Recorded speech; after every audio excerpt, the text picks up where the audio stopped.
Every January, we all hold our breaths and wait for the glorious Triple IPA to come out, and we're talking about a beer that is much more local. Today, we are talking about Power Plant Triple IPA from Segundo Brewing Company.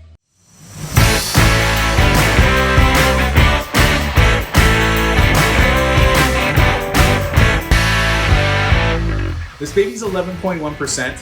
It's a big one. This is all West Coast. You're gonna get no haze on this beer whatsoever. This baby is hopped with Citra, Mosaic, Simcoe, and Amarillo. So this is Power Plant's first time in cans. So let me introduce it to you.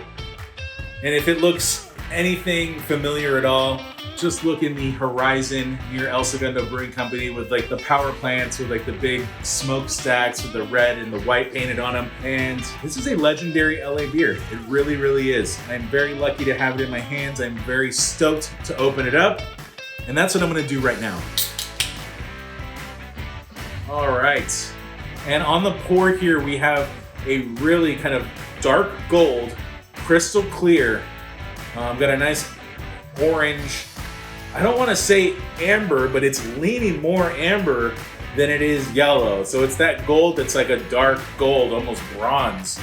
It's got a nice head sitting right on top, small bubbles, nice and frothy. On the nose, you're getting pine, you're getting citrus. That's really the big components there. Orange, lemon peel, super fresh smell. Like everything's just like really bright, not getting any sweetness on this nose. Like this is smelling like it's gonna taste really dry on the palate. Very delicious. West Coast IPA through and through on the aroma. It's exactly what you want to be smelling. For anyone that's opening up a triple IPA, you're thinking, am I gonna like this? Is it gonna be too strong? And for an experienced craft beer drinker, you've had plenty of terrible triple IPAs that end up being really sweet and syrupy.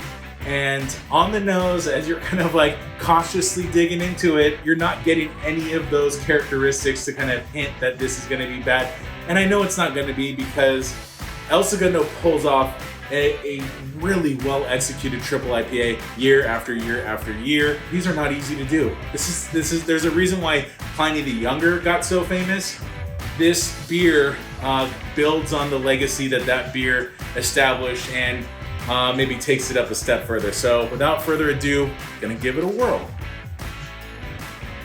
Bone dry, my friends. This beer is bone dry. This has such a forceful application of hops. That's just like powering your mouth full of really delicious hop flavors. A lot of what I got on the aroma. There's a nice tininess to it. This baby's dangerous. This is dangerous. This one is nice and light.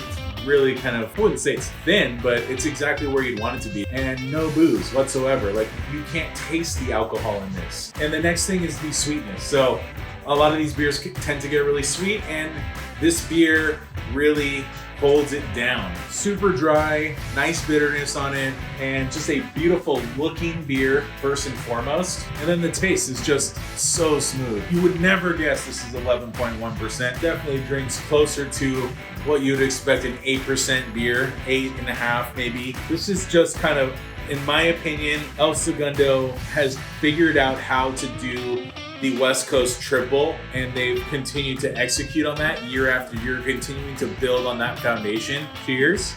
Segundo has done it again!